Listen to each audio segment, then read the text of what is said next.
2020년 9월 27일 일요일의 경제신문을 읽겠습니다. 현대차, 고성능 전기차 RM22 세계 최초 공개. RM22는 최대 출력 810마력, 최대 토크 97.9kg, M의 전용 모터가 탑재돼 정지 상태에서 시속 100km까지 3초 미만 영시속 200km는 9.88초 만에 도달할 정도로 강력한 동력 성능을 자랑합니다. 여기에 차체 중앙에 모터를 배치하고 푸른 구동 방식을 채택해 폭발적인 출력을 바퀴까지 전달할 수 있도록 구현했습니다. 고성능 전기차 RM22 플랫폼은 전용 전기차 외에도 하이브리드, 플러그인 하이브리드, 수소연료 전기차와 같은 친환경 파워트레인, 연구개발에도 다양하게 활용 가능해 앞으로 현대차 그룹의 친환경차 기술력 확보에 크게 기여할 것으로 기대됩니다. LG전자 스마트폰 한국 영업수장, 대림산업으로 돌연 이직. LG 스마트폰의 국내 영업수장 자리가 약 한 달 만에 공석이 됐습니다. LG전자 한국모바일 그룹장인 마창민 전무가 최근 회사에 사표를 내면서입니다.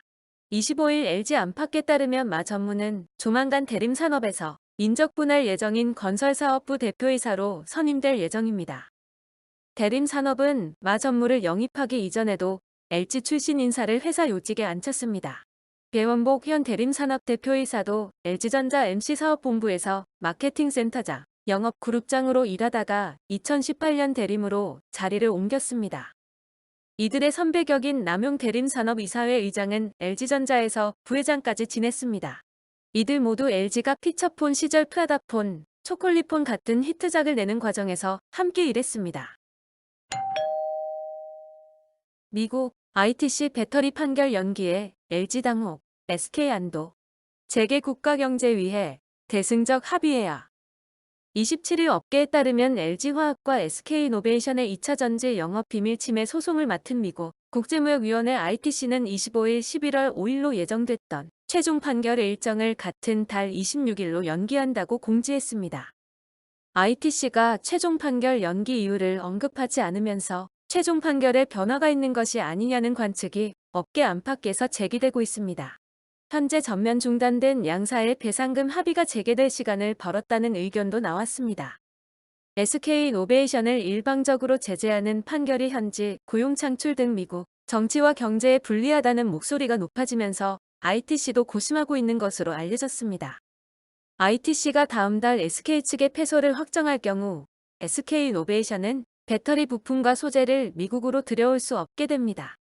SK이노베이션은 2022년 가동을 목표로 미 남부 조지아주에 배터리 공장을 짓고 있는데 수출 금지 조치를 당하면 이 배터리를 사용해 전기차를 생산할 예정인 미국 포드와 독일 폴크스바겐이 사업에 큰 차질을 빚게 됩니다. 전국 시내버스서 무료 와이파이 사용. 과학기술정보통신부는 지난 2018년부터 추진한 시내버스 와이파이 구축 작업이 다음 달 마무리될 전망이라고 24일 밝혔습니다. 전국 모든 시내버스 29,100대에서 무료 와이파이를 이용할 수 있습니다. 아파트 홍보 영상 때문에 불법 드론의 항공기 5대 회항. 인천공항으로 들어오려던 항공기 5대가 불법으로 띄운 드론 때문에 급히 회항하는 소동이 벌어졌습니다. 경찰 조사 결과 드론을 띄운 사람은 50대 초반 공인중개사였습니다. 인근 아파트 분양 홍보 영상을 촬영하기 위해 드론을 띄운 것으로 드러났습니다. 공항 인근 등 비행금지 구역에서 드론을 띄우면 최대 200만 원의 과태료를 부과합니다. LG도 놀랐다. 버려지는 자투리로 만든 TV 깜짝 흥행. 48인치 올레드 TV는 발상에 전환이 없었으면 빛을 못 봤을 제품으로 평가됩니다. 패널 업체인 LG 디스플레이는 과거 8.5세대 유리기판에서 대각선 길이 77인치짜리 패널 2장을 찍고 남은 2.2제곱미터 크기의 자투리 기판은 폐기했습니다. 매출 증대 방안을 고민하던 LG 디스플레이는 자투리 기판으로 상품을 만드는 방법을 고민했습니다. 결국 한 기판에서 크기가 다른 패널 여러 장을 생산하는 MMG 기술을 지난 7월 본격적인 가동에 들어간 중국 광저우 공장에 적용하기로 했습니다. MMG 라인은 단일 패널 라인보다 공정이 복잡합니다. 수율을 올리는 게 관건이었습니다. LG 디스플레이는 77인치와 48인치를 조합하는 게 가장 효율적이라고 판단했습니다. 마케팅 포인트는 게이밍 TV로 정했습니다. 게임 그래픽카드 전문 업체 엔비디아의 지싱크, AMD의 라데온 프리싱크 등과 호환되는 그래픽 기능을 TV에 넣었습니다. 고용량 게임을 할 때 화면 끊김을 최소화하기 위해서입니다. 올레드 TV의 장점인 선명한 화질과 뛰어난 반응 속도가 더해지자 게임족들은 열광했습니다. 주요 외신에서 최고 게이밍 TV란 평가를 받았습니다. 전문직이 많이 쓰는 소개팅 앱 거짓 광고한 아만다 등 적발. 대기업 사원이나 전문직이 가장 많이 쓰는 소개팅 애플리케이션이라고 거짓 광고를 하고 광고 모델을 해원인 양속인 데이팅 앱 사업자 6곳이 적발됐습니다. 공정거래위원회는 전자상거래법을 위반한 혐의로 6개 데이팅 앱 사업자에 과태료 총 3,300만 원 부과하고 시정명령을 내렸다고 밝혔습니다. 아만다, 너랑 나랑 그루브를 운영한 테크앱스에는 과태료 850만 원, 콜론디와 이움소시어스에는 각각 600만 원, 큐피스트에는 550만 원, 모제세는 600만 원, 케어랩스에는 100만 원의 과태료를 물렸습니다. B2 영끌 막자. 직장인 대출부터 시작된 신용대출 조이기. 은행들은 고신용자를 대상으로 한 신용대출 금리 인상에 속속 나서고 있습니다. 카카오뱅크는 지난 25일부터 직장인 대상 신용대출 최저금리를 연 2.01%에서 2.16%로 올렸습니다. 우리은행은 다음 달 6일부터 우리주거래 직장인 대출 등의 우대금리 폭을 연 0.4%포인트 깎을 방침입니다. KB국민은행은 29일부터 전문직 대상 신용대출의 한도를 최대 4억 원에서 2억 원으로, KB 직장인 등등 신용대출의 경우 최대 3억 원에서 2억 원으로 축소합니다. 특수직, 의사, 변호사 등 전문직 포함의 소득 대비 신용대출 한도 축소 방안도 논의 중인 것으로 전해졌습니다. 소상공인들 지난해보다 줄어든 올해 매출. 하반기에 또 감소할 것. 전체적으로 지난해와 견줬을 때 올해 매출이 감소했고 또 올해도 시간이 흐를수록 매출이 줄어들 거라는 게 소상공인 대다수의 생각으로 풀이됩니다. 응답자들은 올 상반기 매출이 감소한 이유로 코로나19 확산에 따른 전반적 경기 하강 영향, 사업 아이템과 경영 방식이 코로나19에 부적합하다는 점, 소비자의 대면, 접촉 기피 등을 지목했습니다. 사는 코로나19 피해 자금 지원 강화. 산업은행은 코로나19 피해 기업 전용 상품인 힘내라 대한민국 특별운용자금을 전면 개편했다고 27일 밝혔습니다. 산은은 코로나19 장기화로 실물 경제 위기가 지속됨에 따라 기업체당 지원 한도를 중소기업은 250억 원에서 500억 원으로, 중견기업은 500억 원에서 1000억 원으로 각각 증액했습니다. 또 자금 지원 기간도 1년 이내에서 3년 이내로 늘렸고 금리 우대폭도 최대 0.6%에서 최대 0.9%로 높였습니다. 그래서 없었구나. 최근 햄버거에 토마토가 사라진 사연. 올여름 한반도에 큰 피해를 준 태풍 때문에 토마토 수급의 차질이 빚어져 햄버거 업계에 비상이 걸렸습니다. 롯데리아는 최근 태풍으로 인해 토마토 수급이 원활하지 않아 토마토 없이 메뉴가 제공될 수 있다고 밝혔습니다. 앞서 버거킹도 토마토 수급이 어려워 제공이 어렵게 되면 해당 제품에 들어가는 소스와 야채류를 추가해 제공할 예정이라고 공지했습니다. 11년 만에 임금 동결한 현대차. 완성차 임단협 납의 효과 기대. 현대자동차 노사가 코로나19 여파를 감안해 11년 만에 임금을 동결하면서 나머지 완성차 임단협에도 긍정적인 영향을 미칠지 관심이 모아지고 있습니다. 특히 전기차, 수소전기차 등 자동차 업계 패러다임이 급격히 바뀌고 있는 데다 코로나19 여파까지 겹치면서 과거처럼 임금 인상보다는 고용 안정에 노조가 초점을 뒀다는 분석입니다.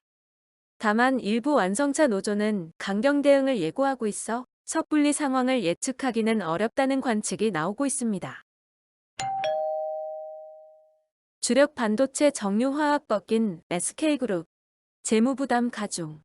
최근 한국신용평가가 발표한 SK그룹 분석 보고서에 따르면 지난해 SK그룹의 주력 부문인 반도체와 정유, 화학 부문의 영업이익은 메모리 반도체 시장의 업황 조정과 유가 및 정제 마진 하락을 맞닥뜨리며 함께 실적 악화를 기록했습니다. 전체 매출은 약 139조 8천억 원으로 전년 대비 12.3% 감소했으며 영업이익 또한 8조 8천억 원 수준으로 67.6% 줄었습니다. 영업이익률은 같은 기간 17.1%에서 6.3%로 떨어져 2013년 이후 가장 낮은 수준을 기록했습니다. 올해 전망 또한 어둡습니다. 올해 상반기 정유화학 부문이 코로나19 영향으로 대규모 영업적자 약 2조 천억 원을 기록했기 때문입니다. 신사임당만 품귀 아니었다.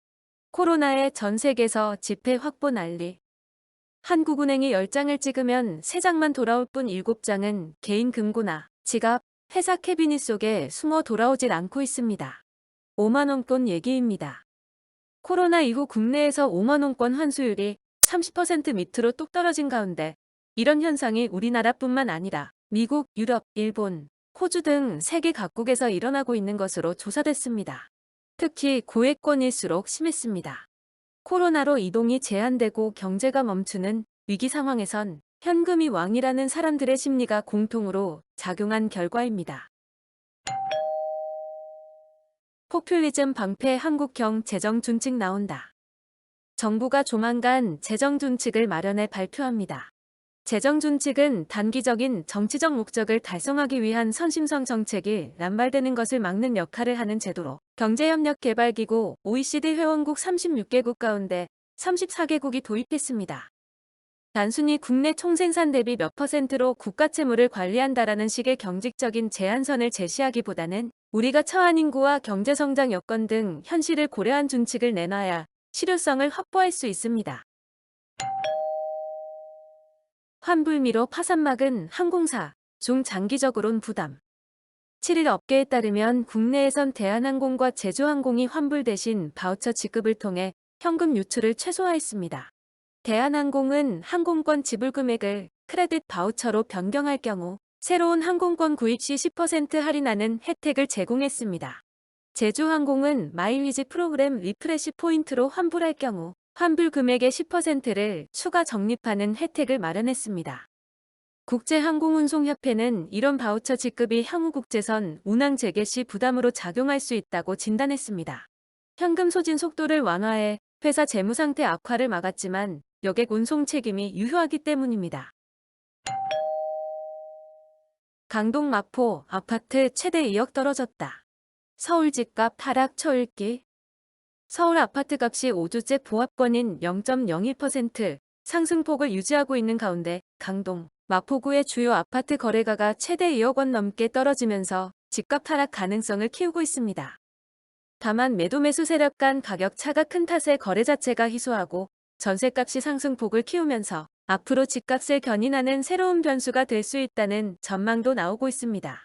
서울 집값 상승을 견인한 강남 4구 아파트 자체에 가격 거품이 있다는 지적도 나옵니다.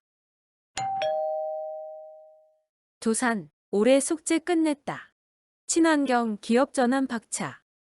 관심은 두산그룹 자구안 이행의 마지막 퍼즐인 두산인프라코어 매각에 쏠리고 있습니다. 매각 금액은 최대 1조 원 수준으로 전망됩니다. 순조롭게 매각이 이루어질 경우 당초 계획보다 구조조정이 일찍 마무리될 그룹 내 리스크를 최소화할 수 있을 것이란 분석입니다. 구조조정 완료 이후 그룹 경영 전략을 어떻게 할 것인지에 대해서도 관심이 모아집니다. 두산은 재무위기 극복 후 두산중공업의 가스터빈, 두산퓨얼셀의 수소연료 전지 사업을 중심으로 친환경 에너지 그룹 전환에 박차를 가한다는 입장입니다. 특히 두산중공업은 지난해 세계 5번째로 개발에 성공한 한국형 표준 가스터빈을 그룹 신성장 동력으로 발전시킬 계획입니다. 한국 기업이 미국 태양광 모듈 시장 1위 차지. 한화투셀이 올해 상반기 미국 주거용과 상업용 태양광 모듈 시장에서 점유율 1위를 달성했습니다. 최근 글로벌 에너지 컨설팅 기관인 우드 맥킨지가 발표한 조사 결과에 따르면 한화투셀은 미국 주거용 태양광 모듈 시장에서 상반기 22%의 점유율을 기록하며 8분기 연속 1위를 달성했습니다. 또한 미국 상업용 태양광 모듈 시장에서는 상반기 점유율 21.5%로 지난해 한화투셀이 기록한 연간 점유율 대비 8.4%포인트가 늘며 시장 1위 자리를 지켰습니다.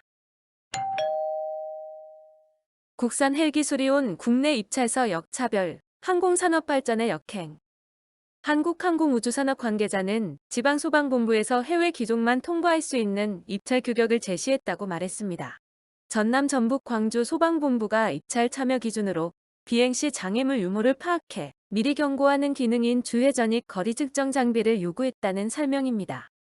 해당 장비는 이탈리아 업체가 독자적으로 개발한 것입니다.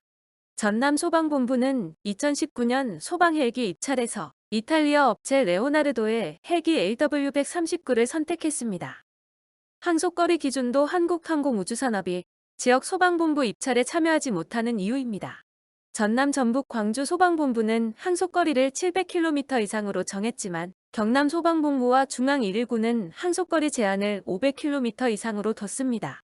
외부 연료 탱크 장착 시 수리온의 최대 항속거리는 680km입니다. 오늘의 경제신문 읽기 끝. 구독과 좋아요, 그리고 알림 설정 부탁드립니다.